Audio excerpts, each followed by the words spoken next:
तो छात्रों, क्या हाल है आपके? चलिए, मैं आपकी अगली क्लास लेकर आया हूँ। और इससे पहले हमने गवर्नर जनरल जो हमारे वायसराय थे, स्वतंत्र भारत के, जो कौन से वायसराय थे, भारतीय वायसराय, मैंने सबके बारे में बताया था। अभी मैं कुछ उसी से रिलेटेड कुछ महत्वपूर्ण तथ्य होती है जो आपको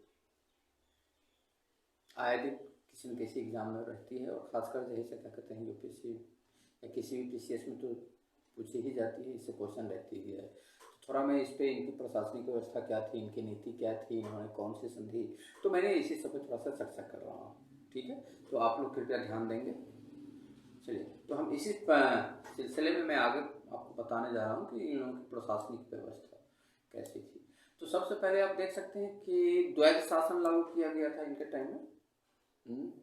और ये द्वैध शासन जो लागू किया गया था 1965 में। और इसका जनक किसे कहा जाता है? द्वैध शासन के जो जनक हैं, लियोनिक कार्टिस को कहा जाता था।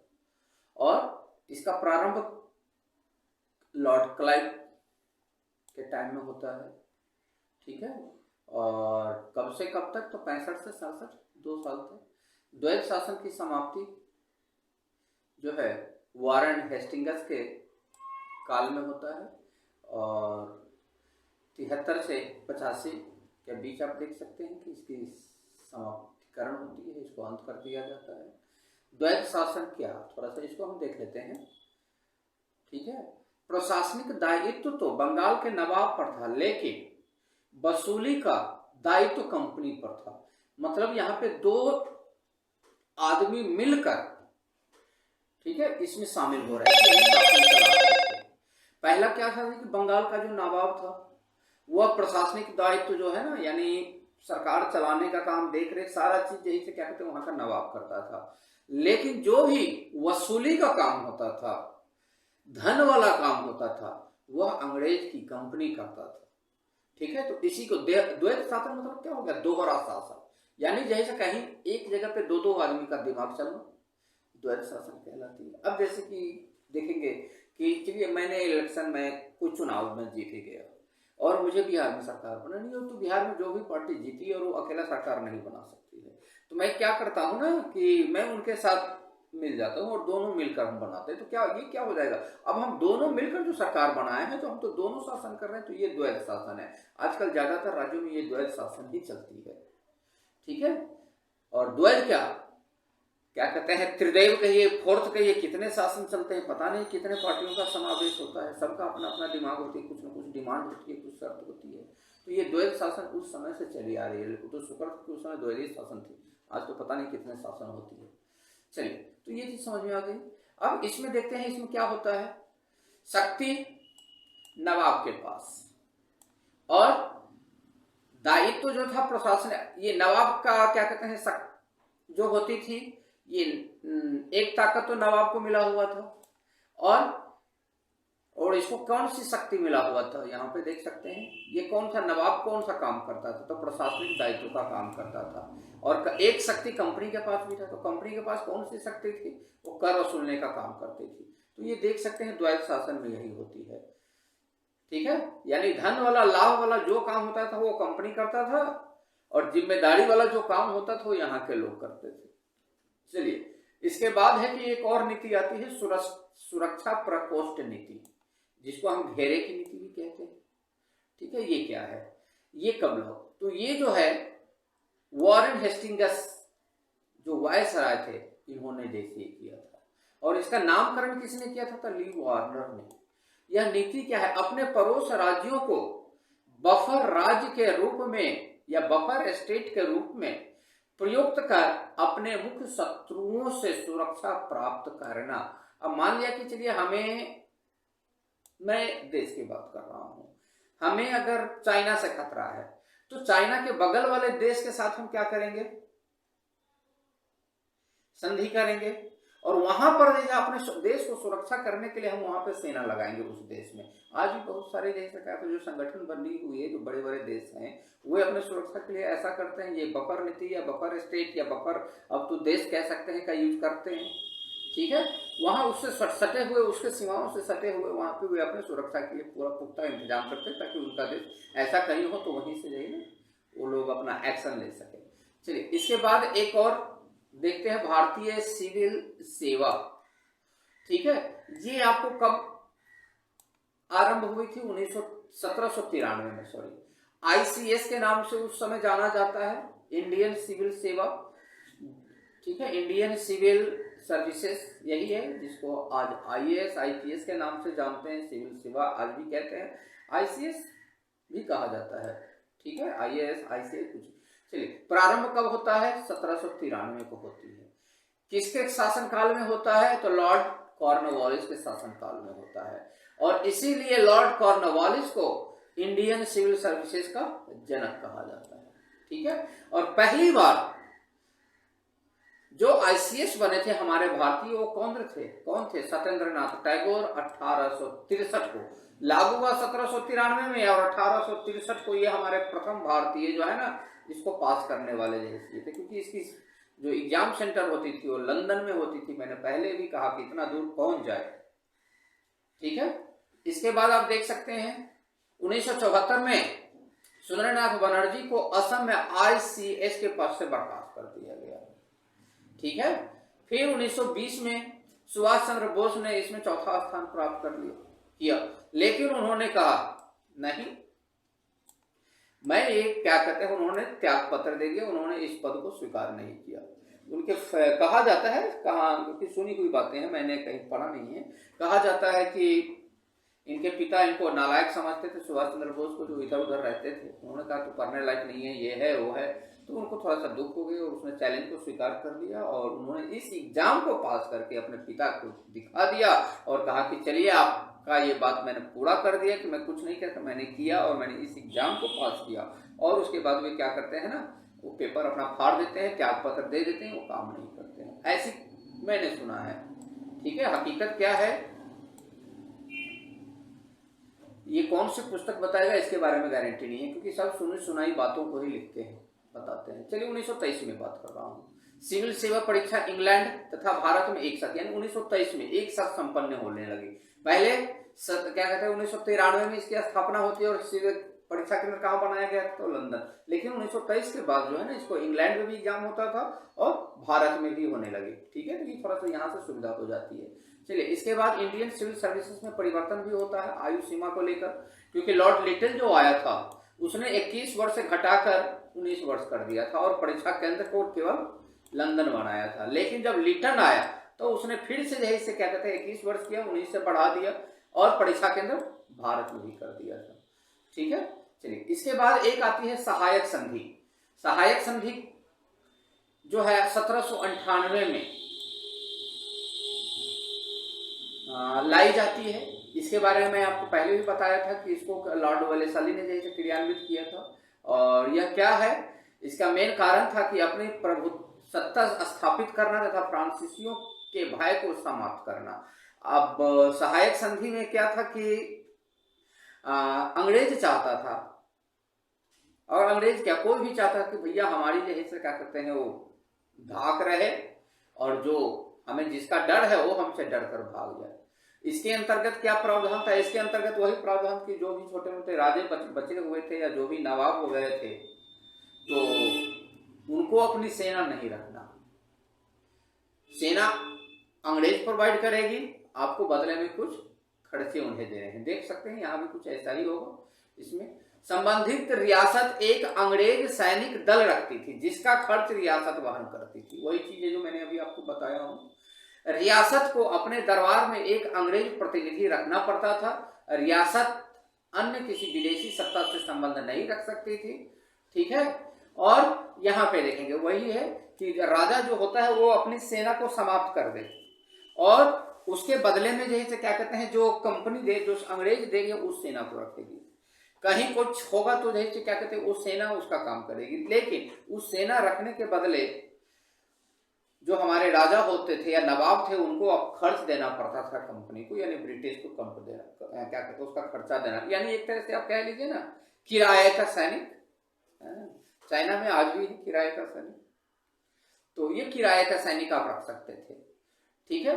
और आप किसी विदेशी सत्ता से कोई संबंध भी नहीं रख सकते, जो भी रखेंगे वही रखेंगे, मतलब आपका कठपुतली की तरह जैसे कहें वैसे कहें। तो ये सहायक संधि में यही था। सहायक संधि के तहत कुछ राज्यों को भी जैसे क्या कहते हैं विलय किया गया। अब जैसे एक हैदराबाद था और एक जयपुर था, तो ये 1798 में दोनों को विलय कर दिया गया, दोनों को एक बना दिया गया। उसी तरह देख सकते हैं मैसूर और तंजौर को 1799 में जैसे विलय कर दिया गया। फिर आप देख लीजिए 81 में अवध, 82 में पेशवा, 83 में भोसले और 84 में सिंधिया को विलय कर दिया गया किसी न किसी राज्य के साथ। अब इसके बाद एक आ जाते हैं जो महत्वपूर्ण है, ये है आपका अमृतसर की संधि, जो सतलज नदी की संधि के नाम से जानते हैं। 1809 में यह संधि हुई थी, ठीक है। और यह संधि किसके किसके बीच हुआ था? तो महाराणा रंजीत सिंह और चार्ल्स के बीच होती है, ठीक है। और इसमें क्या था कि ब्रिटिश सरकार की ओर से चार्ल्स मेटकॉफ ने हस्ताक्षर किया था और उधर रंजीत सिंह ने। वायसराय उस समय कौन थे जब ये संधि हुई थी? लॉर्ड मिंटो वन थे, यानी प्रथम थे। संधि के तहत क्या था? तो इसके तहत था कि सतलज नदी के उत्तरी ओर रंजीत सिंह का शासन रहेगा और दक्षिणी ओर ब्रिटिश सरकार का अधिकार क्षेत्र होगा, ठीक है। यानी नदी के उस पर आप रहो, नदी के इस पर हम रहेंगे। तो इस संधि के तहत यही हुई थी और दोनों ने हस्ताक्षर किए थे। चलिए, मैंने जैसे क्या कहते हैं एक प्रेस एक्ट के बारे में बताया, तो ये प्रेस एक्ट 1835 को लाई जाती है, ठीक है। और इस 1835 में इस प्रेस एक्ट में क्या किसके कौन थे उस समय वायसराय? चार्ल्स मेडकॉफ थे। और भारतीय प्रेस का मुक्तिदाता इसे कहा गया था, क्योंकि ये लोग प्रेस एक्ट कानून बनाया जिसके तहत जैसे कोई भी प्रेस को जैसे क्या कहते हो प्रतिबंधित किया जा सकता था, लेकिन उन्होंने आया और एक नियम एक्ट लाया और उसके तहत सभी प्रेस को उस प्रतिबंध से मुक्त कर दिया जाता था। प्रेस एक्ट भारतीय समाचार पत्रों पर आरोपित नियंत्रण को समाप्त कर दिया गया, ठीक है। अब प्रेस से संबंधित थोड़ा सा देख लेते हैं कौन कौन से किसने प्रतिबंध लगाया और किसने हटाया। 1798 में लॉर्ड वेलेजली ने क्या क्या प्रतिबंध लगाया।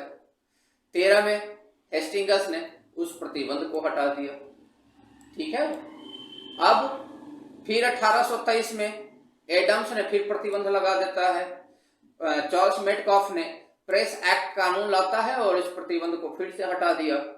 फिर से लिटिल ने क्या होता है वर्नाकुलर प्रेस एक्ट के द्वारा इस पर प्रतिबंध लगाया और लिटिल ने क्या किया वर्नाकुलर एक्ट को ही हटा दिया, यानी प्रेस को जो भी प्रतिबंध है वो खत्म, यानी वर्नाकुलर एक्ट को ही समाप्त कर दिया गया। क्लियर है यहाँ तक? और ये कब हुआ था? 1882 में। चलिए, इसके बाद एक और थी नीति इन लोगों का, हड़प नीति या विलय नीति।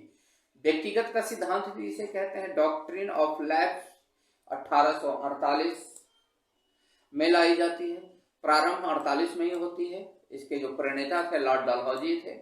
हड़प नीति जो है रियासतों को विलय करने के लिए, मतलब दो दो तीन तीन राज्यों को एक में मिला दो ताकि शासन करने में ज्यादा दिक्कत ना हो, तो इसके लिए इन्होंने हड़प नीति का जैसे यूज किया था।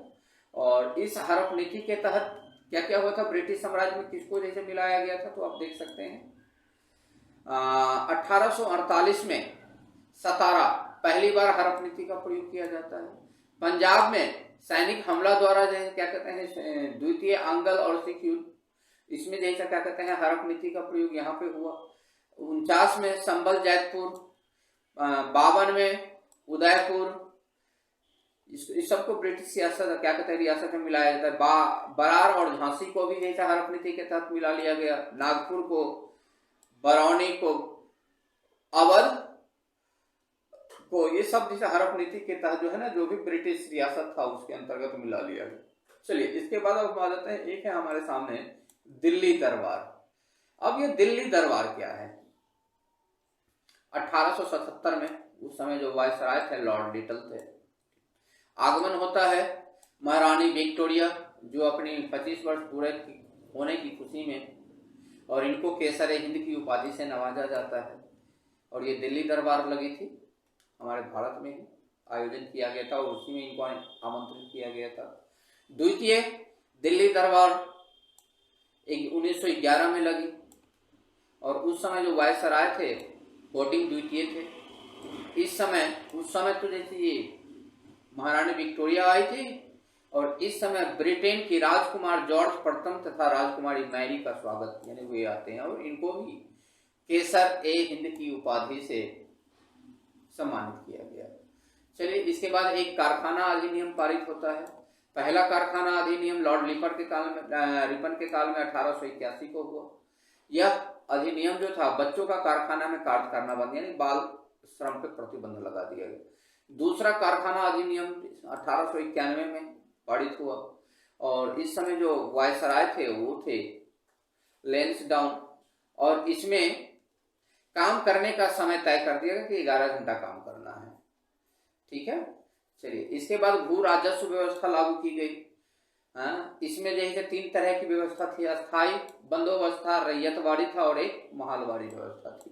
अब ये रैयतवाड़ी में अस्थाई में हम देख लेते हैं क्या होता है। यह अस्थाई बंदोबस्त जो है 1793 में जैसे लाई जाती है और वायसराय जो थे लॉर्ड कॉर्नवालिस के शासनकाल में लाई जाती है। और अस्थाई बंदोबस्त किसे कहते हैं? इसमें होता है कि जमींदार को भूस्वामी मानकर उसके साथ बंदोबस्ती यानी भूमि का लगभग 90% सरकार का हिस्सा होता है उस भूमि पे टैक्स का और 11% जमींदार का हिस्सा होता है। मिला जुला कर आप देख सकते हैं कि मात्र केवल जो है जमींदार के पास 11% हिस्सा और सरकार का लगभग 89% हिस्सा यानी टैक्स को रखेगा। बंगाल, बिहार, उड़ीसा, असम, बनारस तथा मद्रास में इसको लागू किया गया था। इस चीज को बंगाल, बिहार, उड़ीसा, असम, बनारस तथा मद्रास जो आज चेन्नई है। इसके बाद क्या होता है, इसमें सबसे ज्यादा जैसे क्या कहते हैं ये था। इसके बाद रैयतवाड़ी व्यवस्था लागू की जाती है 1818 में और इस समय जो वायसराय होते हैं वो लॉर्ड हेस्टिंग्स होते हैं। लागू करने वाले टॉमस मुनरो होते हैं जो मद्रास के गवर्नर होते हैं। इसके अंतर्गत क्या होता है कि किसान को भूस्वामी माना जाता है। वहां पे जमींदार को भूस्वामी माना जाता था, यहाँ पे किसान को माना जाता था और उसके साथ यही व्यवस्था लागू की जाती है। और यह कहाँ लागू होती है तो बंबई मद्रास प्रेसिडेंसी में लागू होती है। इसमें टैक्स थोड़ा सा कम है ऊपर वाले की अपेक्षा। चलिए, इसके बाद महालवाड़ी व्यवस्था लागू की जाती है। यह है वायसराय लॉर्ड हेस्टिंग्स के शासनकाल में। लागू करने वाले जो होते हैं मार्टिन बर्ट होते हैं। रैयतवाड़ी अब ये जैसे छोटे लेवल के लिए है, गांव के मुखियाओं को जैसे क्या कहते हैं उसका मालिक मानकर उसके ऊपर जैसे क्या कहते हैं लगान और वसूली का काम दिया जाता है और इसको लागू किया जाता है उत्तर प्रदेश तथा पंजाब में। ठीक है, चलिए, इसके बाद हम देखते हैं आगे नहीं है तो ये कुछ आपके महत्वपूर्ण चीजें थी जो कैसे जैसे वहां का व्यवस्था था, कौन सी संधि थी, किसका क्या नियम है, आप लोग इसको जरूर देखेंगे। ठीक है, आज इतना ही, फिर अगले क्लास में मुलाकात होगी कुछ नई चीजों के साथ। तब तक के लिए टाटा, बाय बाय, जय हिंद।